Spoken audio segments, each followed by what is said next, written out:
Okay, it's Wednesday. It's just about noon. Let's do lunch.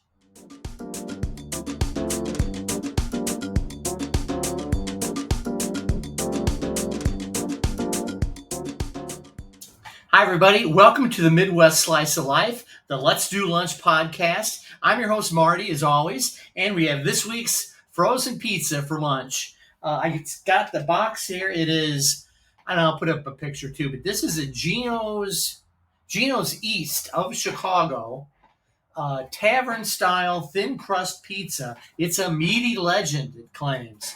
It's got crumbled Italian sausage, pepperoni, Canadian bacon, and bacon. So it's a international pizza. We got Italian sausage, Canadian bacon, American bacon, Italian pepperoni. So all right, here it is. Like I said, I'll be putting up other pictures too. It looks really good. I'll hold it up here, and again, you'll be seeing pictures flying through here. Yeah, it's got Canadian bacon, pepperoni, sausage. All right, and the hot sauce is extreme jalapeno. From our master hot sauce collection. I've already pre-sauced the pizza. I've cooled it down.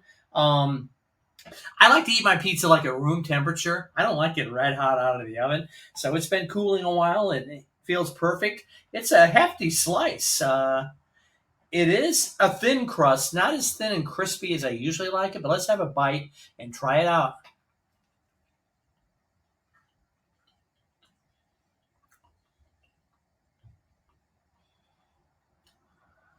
It's good. The crust is a little bit thicker than I usually like. It's not that crispy, but it's got a good taste to it. I like the sauce. I really haven't had any of the meat yet.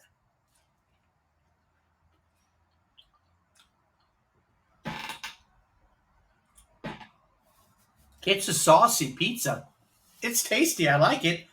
Not quite as good as the Emos last week, but definitely up there. Not bad at all. Let me try a Canadian bacon piece.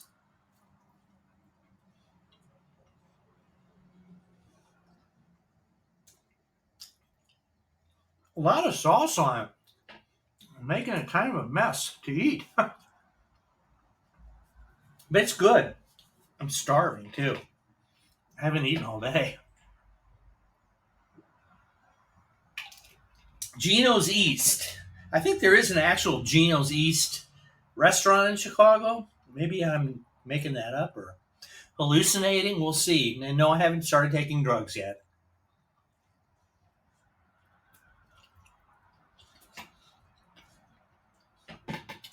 Look at the sauce just dripping off of here.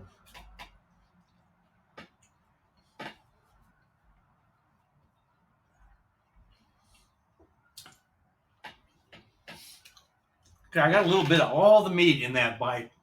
Canadian bacon, the pepperoni, the sausage. What else was there?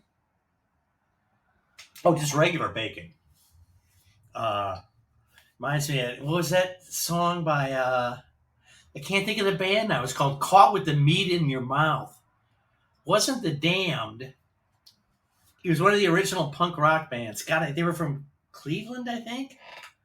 That's going to bug the hell out of me. Well, I'm sure that I'll remember it. I'll put up a picture of it. Good pizza. I'm going to have one more bite, and then we're going to get on to this week's story. You get a bite of the crust here. There's a little bit of the bacon there.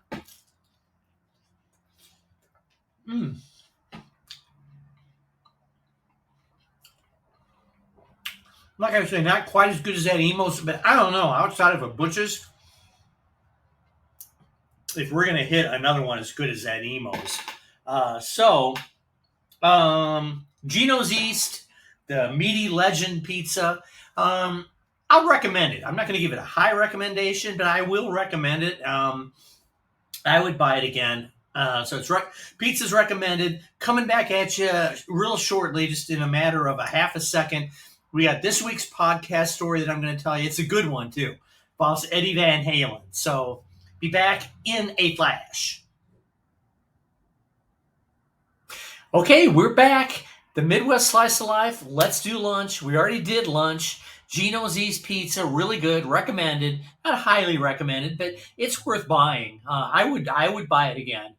So recommended, good pizza. And I remembered the band that did the song Caught with the Meat in Your Mouth. It was the Dead Boys. And I'm pretty sure they were out of Cleveland. I didn't take the time to look it up or anything, but I remembered after we did the segment. The Dead Boys, Caught with the Meat in Your Mouth. Gino's East Pizza, really good. Now it's story time. Time for a story here on the Let's Do Lunch podcast. This week's story has to deal with a magazine that I published. I mentioned it last time. Emo Phillips was on the cover of one of them. They call it Pop Magazine. I'll put up some other photos of it. This was our one of our swimsuit issues. I can't remember those girls' names, but they were very good looking. We did a couple swimsuit issues for years. Basically, Pop started out as People of Peoria. Then we later shortened it to Pop because we got it into Bloomington and a couple outlying cities. It sold real well, but nobody would ever advertise in it. It's a long. This could be a story unto itself, and it will be. So I'll tell the story of Pop, People of Peoria another time. But this is a magazine. I was the publisher and editor of it. I wrote a good chunk of it every issue. And it's really what got me writing. This magazine was the vehicle that got me to write for the Pekin Daily Times. And then that led me to going out to New York. Again, these are all stories I'll tell later. But this one centers on this issue. It was the June-July 1992 issue. Now, at this time, I had met Jay Goldberg. He came in, and we gave him the publisher title. He helped us out with business end of it, got us a free office in the building he was in, and it gave us some credibility to have Jay Goldberg as the publisher. Still wasn't able to sell a lot of ads, but it was good having him there. He was kind of an advisor, consultant. So he was the publisher then. And the thing that Jay back then and now was and is known for is that he would bring concerts into Peoria. He would produce, promote them. And since we were working together in the magazine, I would always have access to these shows. Well, he was bringing in, when we were working on this one, he was bringing in, and I'll show a close-up of this, Van Halen. And I was just in his office one afternoon. I'm like, hey, how's the Van Halen show going? He's like, oh, we sold out. They sold out all the tickets. I'm like, oh, I was thinking about going. He's like, you want to go? I can get you a pass. I said, yeah, I wouldn't mind going to see that. And this is back when Sammy Hagar was the vocalist. This is in the second edition, then the Sammy Hagar edition. So I'm like, yeah, if you get me in, I'd love it. And he's like, you want to go to the meet and greet? You want to meet him? And I said, yeah, I've never gone to one of those. He's like, oh, no, you go, and they'll take a picture of you with the band. Well, now a light bulb goes off over my head, and I'm like, you know what I'd like to do? Is to get a photo of Eddie Van Halen holding a copy of Pop Magazine. How cool would that be? Maybe we could even get national attention. Jay laughed. He's like, their publicist already talked to me. She's like, no personal pictures at the meet and greet. They're really weird about photos. And he said, Eddie Van Halen is a real odd guy anyway. And I don't know if he'd do it. He's super moody. I've worked with him before. You never know what you're going to get. So I wouldn't even try it. That's all I needed, is somebody to tell me that I couldn't do it. I have this weird thing with me that when someone says, well, I'll never be able to do that, then I get obsessed over it and I have to do it or I'll go nuts. So I said to Jay, I'm like, will you care if I try? He's like, do whatever you want to do. He's like, any trouble happens, don't tell him you're with me. I'm like, no, I won't. And so the day for the concert comes. Go backstage, find out. I can't remember exactly how it all worked, but I was shuttled into a room, and there were most of the people there had won on the radio. Probably 106 WWCT probably had a contest where you could win to go to this meet and greet thing backstage and meet Van Halen and have your photo taken with him. So I got my camera. I got a jacket on. I got my camera in my pocket. I got a copy of the magazine tucked in my jacket, like under my arm. And just hoping I can get this photo of Eddie Van Halen holding the magazine. So, and so everybody else is in like a group, and I just went by myself. I didn't even know how long I'd stay. Back then, I had so much shit going on between the magazine. I was working at Fleming Potter full time, working third shift. I was writing for the Pekin Daily Times, so I always had, and doing this magazine. So I always had like a bazillion things to get done. And so I went there just by myself. Jay's like, you want to bring a friend or two? I'm like, let's go alone. I go to this meet and greet, and as I go to check in, the guy's like, there's just one of you in your group? I'm like, yeah, it's just me. Okay, you wrote down a number and gave it to me. He's like, when they call your number, go up to where Van Halen will be in here in a couple minutes, and then you can go up and pose with them. They'll take your photo. Don't take no personal photos in here. I'm like, oh, okay. Meanwhile, I got my camera in my jacket, and I'm determined to get this photo. So we're all in there drinking beer. I run into Jamie Markley and Scott Robbins. Now, Scott Robbins, they have their own radio show now on WMBD, the Markley, Van Camp, and Robbins show. But this is back when Jamie was at 106, where they probably had the concert contest to go to this meet and greet thing. So there's Jamie Markley. I knew him. I think he'd interviewed me a couple times on 106. And Scott Robbins had interviewed me on, God, what was that? WBNQ in Bloomington. He was in Bloomington then. Well, both of them were at the show. They were friends. So, and I got a picture of them I'll put up of them strangling each other. In fact, here's the page. Where is it here? Backstage Pass. This is it. I'll put it. Wow, the magazine's falling apart here. I'll put up a photo of it, but that's it. There's the famous photo of them strangling each other. I'll put up all these pictures as I go along here. So anyway, well, I'll just take it out of the magazine. I may have taken that out before. But that's the page I ended up getting. So anyway, I'm backstage. People are milling around, like I say, drinking beer. I'm talking to Jamie and Scott. There were a couple other people that I knew through the magazine. And then the publicist comes in. Okay, need everyone's attention. And she was kind of a real bitch. And said, now, when Van Halen comes in and you go to get your photo taken with them, don't talk to them. They don't want you to talk to them. Just pose. We'll take your photo. No personal photos in here. I'm hanging on to my camera thinking, we'll see about that. When they come in, don't talk to them. All these rules about you can't talk to them. Don't do this. And I'm thinking it's a rock and roll show. Give me a fucking break. So anyway, I'm already kind of teed off about the whole thing. So the band come in, and they seem like assholes. I like Van Halen, don't get me wrong. Eddie Van Halen's a genius. I liked both versions, David Lee Roth and Sammy Hagar. They were both good versions of bands, had all their records. Didn't like the Gary Sharon version. That's another whole subject. But they just seemed like kind of jerks at this thing. They're actually like pointing to people and like whispering to each other and making jokes about people, I guess, how we looked or whatever.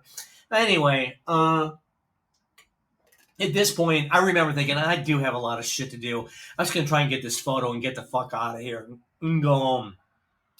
So now they start calling, and the publicist is like, when they call your name, go up with the band, we'll take the photo, come over, we'll get your name and number. Now, this is before digital photography. This is 1992. So then we'll get your name and address, and we'll send you the photo. She kept saying, no personal photos. Now my camera's like burning a hole in me. So they bring the band in, and like I say, they're kind of acting like jackasses. I got a few photos of them. Every time the publicist would like turn away, I would take my camera out and quick snap a photo behind her back. So I'm taking a few photos here and there, and now they're starting to call groups up. And it's anywhere from like 3 to 6 people are going up, getting their picture taken. Well, finally they come to my number, whatever I was, number 12 or whatever. It was a while in. So they group number 12, and I just go walking up. And I remember Sammy Hagar looking at me, and he kind of started laughing. He's like, what's the matter, pal? Ain't you got no friends? And I kind of looked at him like, no, I'm a loner. And they I remember looking at, what's what's the bass player's name? Boy, I'm horrible with names. Michael Anthony. He was kind of looked at him like, kind of pointed at me, and I'm like, well, I positioned myself next to Eddie because I had my magazine. I'm kind of holding it with my armpit. Got my camera. So she said, okay, turn around, face the band. We'll take your photo. After your photo, come up and give me your name and address. And I'm thinking, So they took the photo. I know I only got like seconds to do this. So Eddie's next to me, and he seemed beyond drunk. He was, I hate to even say it, the guy's not alive anymore, but he was, let's just put it beyond drunk. He was kind of out of it, let's say that. Seemed a little out of it. So I just took the magazine out, like gave it to him, and he grabbed it like this. And I said, can you just turn that around? I'm going to quick take a picture of you holding it. He's like, what? And when he said like, what? I snapped the photo. The publicist goes nuts. Sir, I told you no private photos. The publicist is here, and the door to the outside is like over here. She's like, bring your camera up here. We've got to confiscate that film. You cannot have taken photos in here, especially without permission from the band. And now I turned back to Eddie Van Halen. I'm like, well, you can keep the magazine. He threw the magazine at my feet, and he's like, fuck your magazine. So I picked up the magazine, act like I'm walking to the publicist, then at the last minute, take off running out the door. I heard her yelling at somebody, go after him and get that camera. So I'm running through the Civic Center. Some guy is like chasing me. I ducked into a crowd. Luckily, people were coming in by then. Ducked into a crowd, and I made it to my car. And I was sitting there in my car with my camera. Now, again, this is back in the days of film, and I only got one shot out before the shit hit the fan. So I'm thinking, God, I hope this thing turned out. I couldn't even remember like where I aimed it.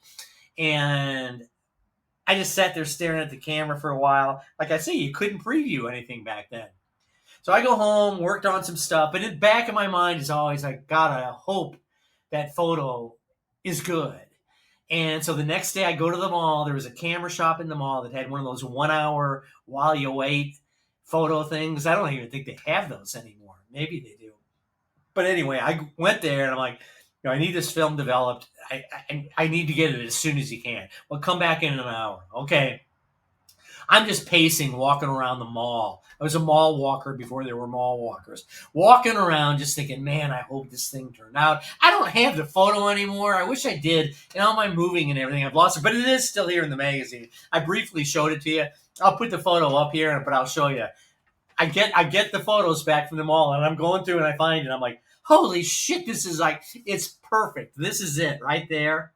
And there's Eddie. Like I say, I'll put it up on the screen. But I couldn't believe it. And he's got like almost like a little smile on his face right before he told me to go fuck myself. Got the photo, called Jay up. I'm like, Jay, I got it. You're not going to believe it. And so this is the backstage pass page from the magazine. That's my Eddie Van Halen story. One of my brushes with famous people. I've got a lot of famous people stories, and so maybe I'll call these 6 degrees of Marty Wambacher. So anyway, that's the Eddie Van Halen story. Good memory. Great that I got it preserved here in People of Peoria Pop Magazine. Thanks to Jay Goldberg for setting that up. Thanks to Jamie and Scott for posing for me. Maybe they'll mention this on their radio show. Probably not, but who knows. Anyway, thanks to all of you for tuning in to the Midwest Slice of Life. Let's do lunch. Great pizza today. Eddie Van Halen story. I always love telling that. Thanks again for tuning in. We'll be back next Wednesday right around this time. So if you haven't subscribed yet, subscribe. Thanks for tuning in to the Midwest Slice of Life. Let's do lunch. See you in a week.